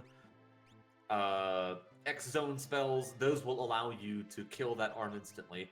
The X-Fur ability that Mog/Wark has is also an instant death attack. And so that'll get rid of that long arm. The reason why you want to get rid of the head first before you kill the short arm is that if you leave the head up last, he will cast Quake when he dies, and Quake will do about 2,500 damage to your entire party if they are not floating. Yeah, so the other interesting thing, as uh, unfortunately Locke has hit the deck here, if one of your party members is dead as they transition from one tier to the next, which I suspect is going to happen here, is that you actually lose that character and somebody off your bench gets substituted in. This is normally not a big deal in the vanilla game because you've leveled your characters sort of in sync with one another, but in Worlds Collide, this is terrible because you only usually have 4 characters that you've leveled up with abilities, and those 4 characters are going to be the ones that you want to keep throughout the entire battle. And it is already a travesty for Christopher Warken here, losing both Turds and Fitz to that Quake and the counterattack. So he's going to choose to plod forward. I probably would have reset here because half of his damage is gone, and he might have to start all over again. And this gives Drinks Glue an opportunity to sneak in here because he's going to hopefully have his entire party with him. And as I say that and I look at his team, oh boy, here we go again. Turd's been also with the rename cards here as well. So congratulations to both him and Christopher. They did already win the seed. You just haven't seen it yet by renaming their characters. All right, so the thing that Drinks Glue has that's dangerous is his entire party is berserked. So not only can he not choose what the target is, he also cannot possibly heal his party or set up for any of the niceties that you mentioned, like instant deathing certain parts, muting certain parts, throwing up calmness protection for certain parts. So Drinks Glue basically just put his controller down and said, "We're doing it." Yeah, we're watching a movie on Drinks Glue's side. It's like one of those mobile games that people actually play, like those AFK games. That's not playing the game. It's literally an auto battler. All right, so while we're joking around about how the fight is going to go for some of our other compatriots here, let's talk about the second tier, Gar. We got 4 parts, and what do we have to worry about? Yeah, 4 parts. This is probably the most technically intensive bit of the fight. You have the Tiger Head, which looks like a tiger head. His name is Tiger. You have the Big Blue Man. His name is Hit. You have this lady that's kind of in the middle. She's in red next to a whole bunch of machinery. Her name is Tools. And then you've got this guy on the other side, looks kind of like Edgar with the hairdo, pointing and just being generally cool. That's Magic. So the recommended order here is if you have instant death, you use that to kill the Tools. If you have mute, you use mute to cast it on Magic to prevent him from casting any spells. And then you take out the Tiger Head in addition to, and then hit after that. There are numerous death counters that can happen here. The Tiger Head doesn't do one, neither does Tools. Hit will do 10 hits, which is 10 hits. How clever, Square. Like, I feel like they spent so much time programming this game, and they got to the final boss, and they just gave up. They're going to go, yeah, we're going to call you Magic, we're going to call you Hit, we're going to call you Tiger, we're going to call you Lady, and we're just going to be done with it. There were things that had to happen. There were deadlines that had to be met. And one of the reasons why you want to kill Tools is that after a certain number of turns, she will cast Delta Hit, which will petrify one of your party members. Yeah, this is looking very no bueno here for Christopher Warken. Gao is getting stoned on the job, folks. So I don't know how effective he's going to be. Meanwhile, Drinks Glue's party is still very angry at I don't know what, but at least he has 3 of his 4 characters there, and we'll see how it goes. Turdsman is still stuck on tier 1 here, casting life 3 on some of his characters. Very smart in order to do that. Yeah, that will bring him back from the dead. And Fitz just basically went to go get another drink of water because his Setzer's frozen, and the only way you can unfree is with a fire spell, and Doom doesn't and Doom does not cast them. So yeah, there's literally no way to clear the free status other than either waiting it out or casting a fire spell. And there's the reset for Christopher Warken. Very, very unfortunate. And that is going to allow Glue to pull even further ahead. And Turdsman, gonna pass him up here as he ascends to tier 2. Yeah, I think that reset came a few minutes too late, but sometimes you think you got it in you. I mean, all of these runners, they have their dog in them, right? So we know that already. So Workin was probably just flexing on that dog status. Maybe just a little bit, yeah. And it looks like Magic here is starting the death throws, countering with things with Dispel and with Quarter. Thankfully, Quarter did not hit any of his team, because that could be potentially deadly, having Quarter your entire team, so down to 1/4 of their health. But Drinks Onwards and heading on upwards. tier. We're moving on up, and now we got tier 3. So this is a 2-part fight. We have Lady and Rest, as we mentioned, very original names from our development team here. Lady has 9,999 HP and absorbs every single magical element. Will also heal both parts, as well as bring the other part back to life with Life 2.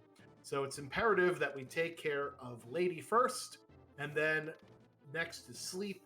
And Sleep is very sleepy until about 10,000 HP out of his 40,000, where he starts countering with moves like Train, which will blind and mute your party, as we mentioned earlier, and then Meteor, which is essentially a very big AoE attack. It's not very accurate, so there's a chance to miss.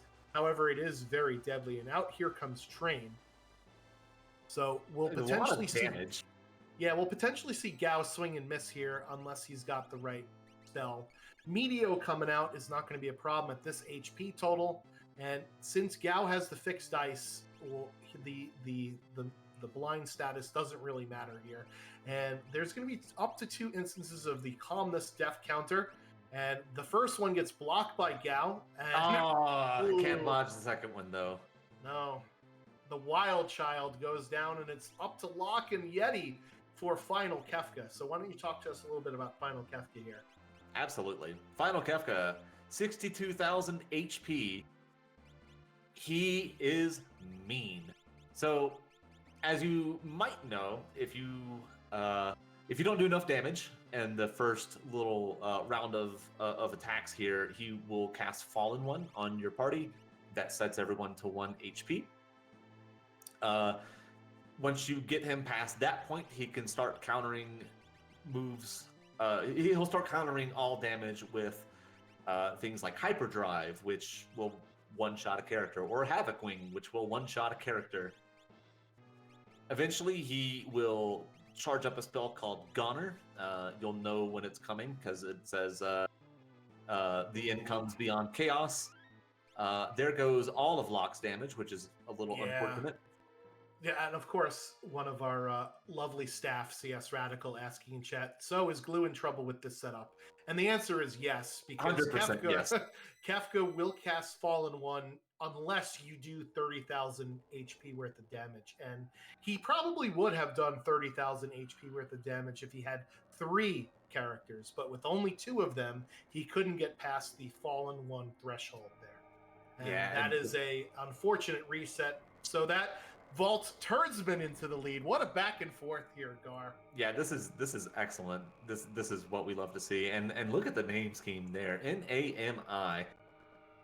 And please do not forget that is what we are raising money for. So Agreed. And I noticed somebody else also won the seat as well. Yeah. I think it was 1 free Fitz. That is 1 free Fitz. Fritz, Turdman, Work, and Dr. Glue. I will confer upon Dr. Glue. I was going to say, I'd hate to see what his PhD is in. Is it dog x-rays? He does post those to the Discord like every so often. Oh, for sure. He's got a PhD in dog. Turdman there with the train coming out. Yeah, but he's got 2 characters at least that aren't Berserk, so there's a chance here. And he also has Life 3 on his characters, so in case anything goes real sideways, he can do it. And I believe that's his only Calmness protection, because Fenrir was in a weird spot. down a path where there had to be one character, but oh no, sets are down. Oh, no, Realm double down. call this again. Oh, Okay, there we go. Realm gets back up, and there's a song reference in here that I won't make because I don't want to get banned. But our A goes down, but our M is still kicking.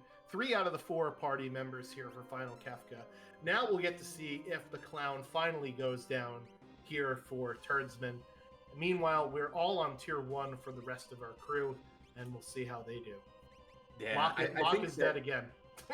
I think that's just like his default state this seed, unfortunately. Yeah, just on his face. So Turdsman is a little bit better set up for Final Kefka than either of our other runners, I think, opting to keep 2 of his party members out of the Berserk status so that they can cast spells, use items, and generally have some utility to them. And just for the edification of the viewers, normally the time is on the first flash of Final Kefka. Since this is a race, the timer will continue to go until the last runner is done. But that is when we like to call our time here. And there is Ultima, the big blue bubble coming out for Turdsman there. So we'll see if he gets through the threshold, and he does. Sure does. So instead of doing Fallen One, he'll now do his charge up for Goner, which is a strong magic attack. It is not the strongest magic attack because it doesn't ignore magic defense, but it will do around 1,500 damage depending upon what the defense looks like of our runners. And here comes Goner. It's got a really cool animation though, Gar. We have to admit that. Yeah, it's one of the best in the game. I think only Quasar beats it out.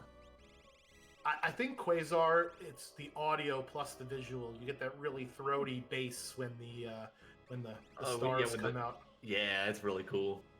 But Goner is a very, very... it has the highest magic power of any spell in the game, but it does not ignore magic defense. So even though Ultima's magic power is lower, since it ignores magic defense, it is way, way more powerful. And there's the crack power for Turdsman. About 138.33 there on the time. Jeez. The official time, 139.35. So get your GGs in chat for our Turdsman. 3rd into the fight, but the first one to finish. That's what actually matters, folks. And that was really good textbook play on how to do your Final Kefka fight, even having some of the negative things that we gave our runners throughout this seed. Thank you so much for the donation incentive being met for the Auto Berserk. We've already seen it come into play in this race, definitely in this finals for sure. Absolutely. And yeah, just an excellent race all around. Having the lead go back and forth so many times, even with a seed that was not as generous as you would like it to be, but Turdsman able to pull it out. All right, so now we get to see the ending for Final Fantasy VI. It's like 20 and a half minutes long. Hopefully our other runners will be dead or done by the time we see the end pop up on Turdsman's screen. Otherwise, something has gone very wrong for us here. And yeah, so back to Tier 2 for Drinks Glue. On to Tier 2 for 1 free fits. And again, if you have any questions in the chat for us about the game, about the randomizer, just let us know. I think we've covered most of the bases for it. Is there stuff we want to maybe plug, Gar, going forward? Is there some sort of event in our community that's coming up sometime soon? No, we never do events. I'm just kidding. We have events that happen all the time, and the one that is coming up next is our Ultros League. That is, I would say it's like our standard racing league. It is a little bit more beginner-friendly than some of our other events, which are geared towards like a more advanced player base, I would say. So Ultros League, this is our 6th season getting into it. So it is now is the perfect time to go ahead and get your registration in for that if you would like to. I think that is a great way to springboard your Final Fantasy VI Worlds Collide experience, and that will start on the 6th of April. Do I have that right? Yes, that is correct. So it's a ton of fun. There's a lot of people that wind up streaming content at that time. So very, very highly recommended if you're interested at all. Yeah, so ff6worldscollide.com is the website where you can get a link to our Discord and you could roll your own seeds and fun things like that. Unfortunately, Glue losing Gao again, and it's again the Umaro and Locke show.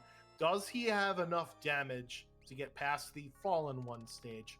Find out next. Yeah, and I think unfortunately it's going to be a repeat of what happened last time. Well, it's too bad that we have passed Groundhog's Day already.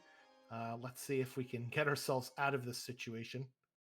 Yeah, and Fitz right on Glue's tail. So anything can happen here, and I think also just like Turdsman, that one of or several of his party members are not berserked at all. Oh, hey, neither is Setzer. Okay, maybe this can work. He brought the right Okay. right person to the party. Yeah. And speaking of bringing people to the party, we've got Turdsman here in the booth with us. Congratulations on your win, Turdsman. Can you hear us? I can, thank you. Yeah, so tell us a little bit about your run through this seed. It was really weird. 3 sets of fixed dice within like 10 minutes. And Gao was the only one that could use it, but thankfully Berserk, helped out with that. Yeah, it was a weird one. I kept trying to think of what the fastest thing to do right now is, and instead of like trying to, chain a bunch of good checks together, and I think that might have been what ended up, getting me kind of all across the board and collecting a billion characters, and I think I got like 5 dead checks on top of it. Yeah, did the sheer volume of characters make you nervous at all, or was it more like, I know that everybody else is kind of in the same boat too, so I just kind of have to deal with it? I think when Terra showed up, that's when I was like, oh boy, because I knew where Strago was, and I could use that to get the skip at the end if I wanted to, but then Terra got here, and I was like, oh, okay, that's not what I was hoping to find here. And I think 2 of Terra's checks were dead. 3, because Zozo was dead too, right?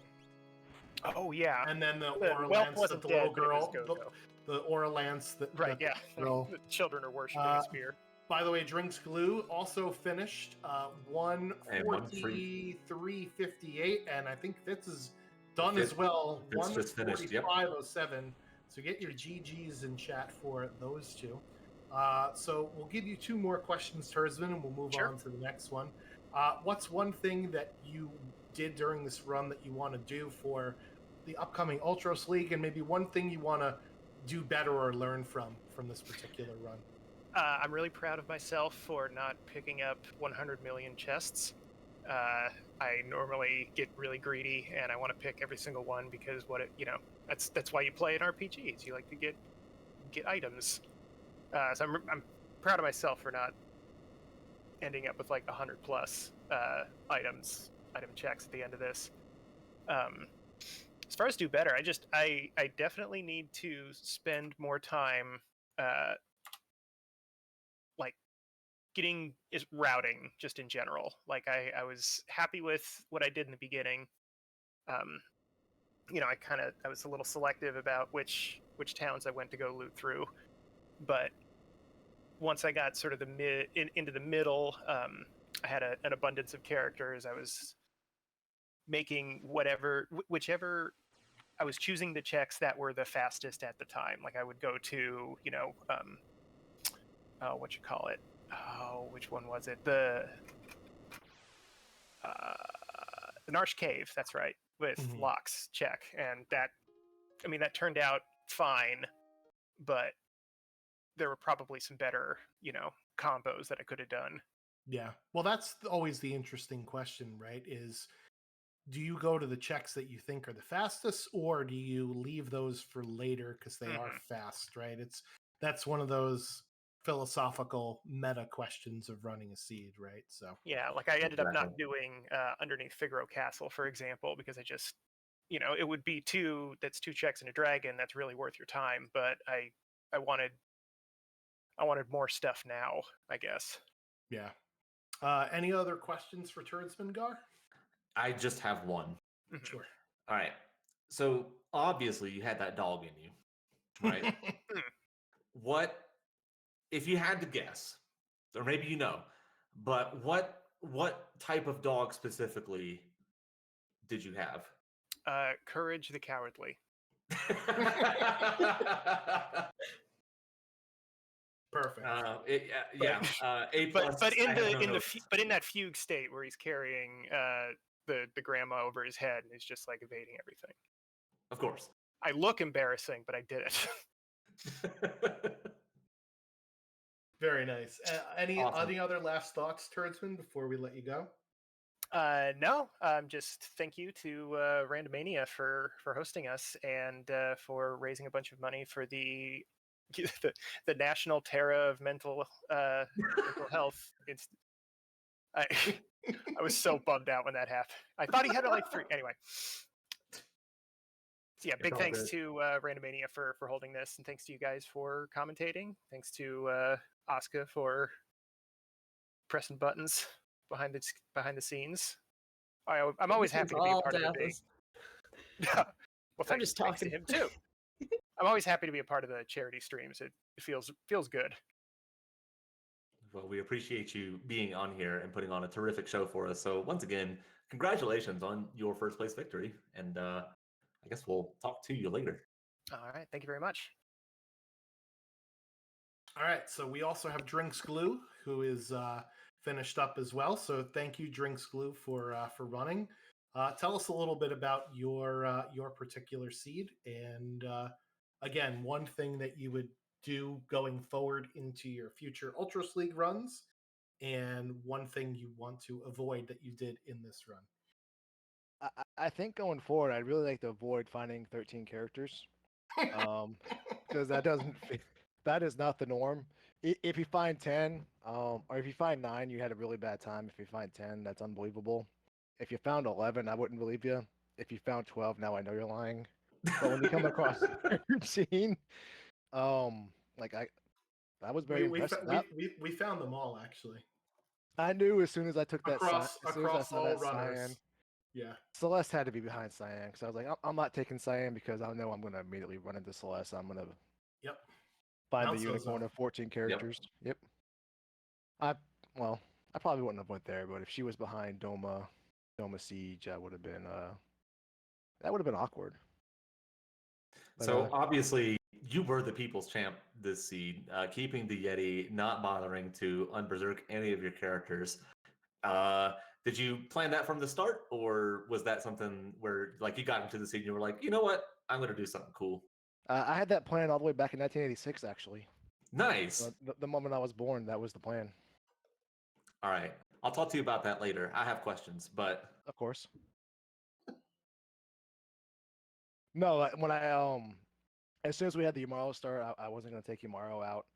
And then it was just find swords, and then it was weird because you had the Valiant Knife and the fixed ice, and then it was fixed ice in the weapon shop, and then I picked the Genji glove, and then I found Genji gloves, and I found more fixed ice, and then you find more Valiant knives, and it's kind of weird because Valiant knives are normally great, but not a berserk. It's a little riskier, a little scarier because you have to hover with lower HP for them to be utilized effectively, and you don't have anybody that can babysit them.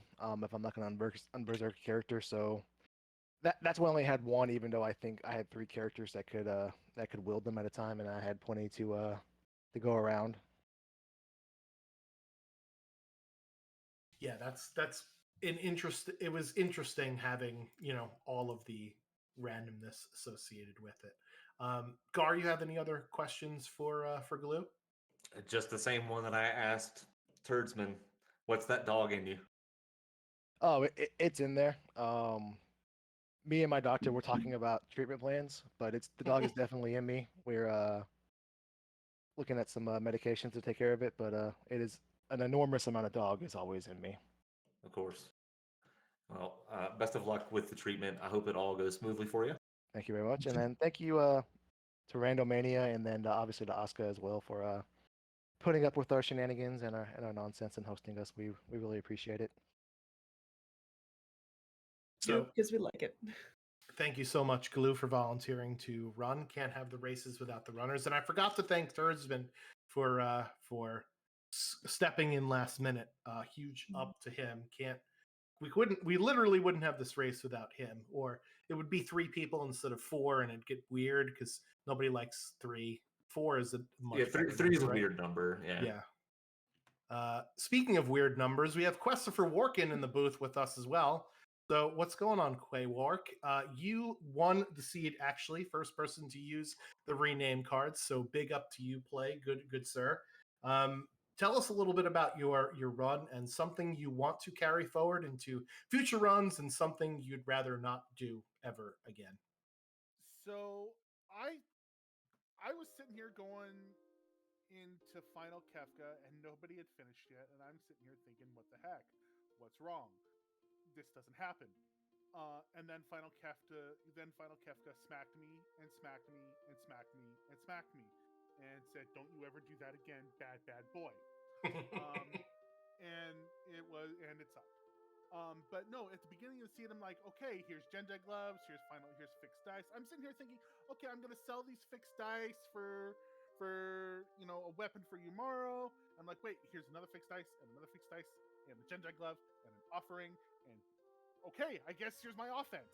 And off to the races I went, and it was great, and everything was peachy keen, and I'm finding everything I need. And then my offense was too powerful, if that's the thing. Because Sure.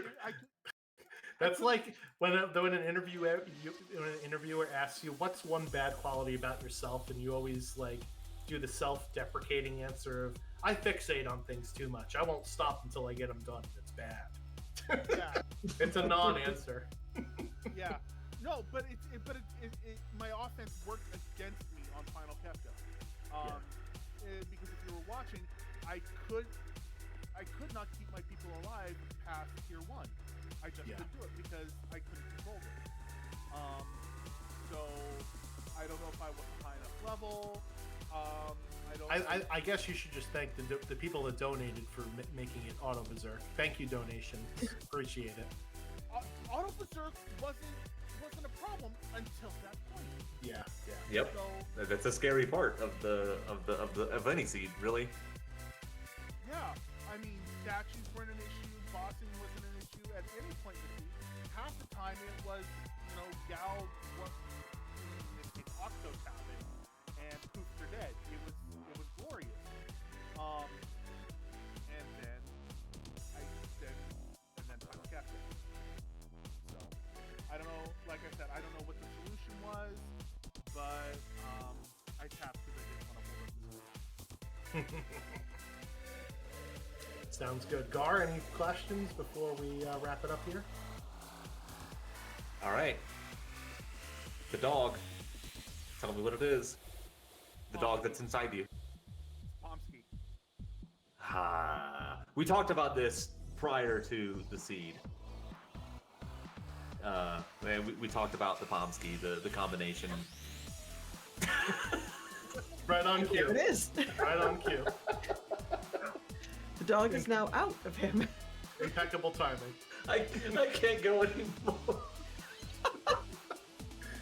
Ladies and gentlemen, we've broken Gar. Christopher Warkin, thank you so much for volunteering to race on stream. Can't have the races without the runners. Any other final words before we let you go? Warp? Okay, that was the final word, but I'll take it. We will definitely take it. So again, thank you so much. Gar, what about you? You got any other final thoughts before we wrap this up? 100%. Just want to echo everybody else saying thank you very, very much to Randothon for sponsoring us here. It has been an absolute pleasure getting to talk a little bit about Worlds Collide with you all. I really do hope that you join our community. We would love to have you. Thanks to Asuka for hosting. Thanks to who is pressing the buttons right now, Asuka? That would be Death is behind the screen. behind the scenes. Thank you very much, Taffus. We really appreciate it. Of course, my co-commentator, the Schwantz27. It is always a pleasure to be in the booth with you, and of course, all of our fantastic runners. One Free Fits, Quester for Workin, Drinks Glue, and Turdsman. I thought that this was an excellent race, and thank you very, very much for showing off just how cool Worlds Collide can be. And remind everybody again, if they're interested, where can they go to join this wonderful community? ff6worldscollide.com. That has a link to our Discord in there. That is where you can just roll seeds if you prefer to just do that. And it also has a link to our wiki, which has a bunch of very, very useful information to help you get started. Nice. Again, just give massive GGs once more to everybody. To Turdsman, to Drinks Glue, to Quest for Warkin, to One Free Fits, to our wonderful commentators, Gar, to the Schwantz27. All of you did an amazing job showing such a cool randomizer and just a really welcoming community all around. And I want to give one extra quick shout out to a certain $20 donation from One Free Fits, who says, "Thanks for the host, commentators, and donators for making this a very fun Worlds Collide race. $5 for each of my uses of Ultima." And if I do the mental math, that would be 4 uses of Ultima. Unless I've missed everything, at which point, oh boy.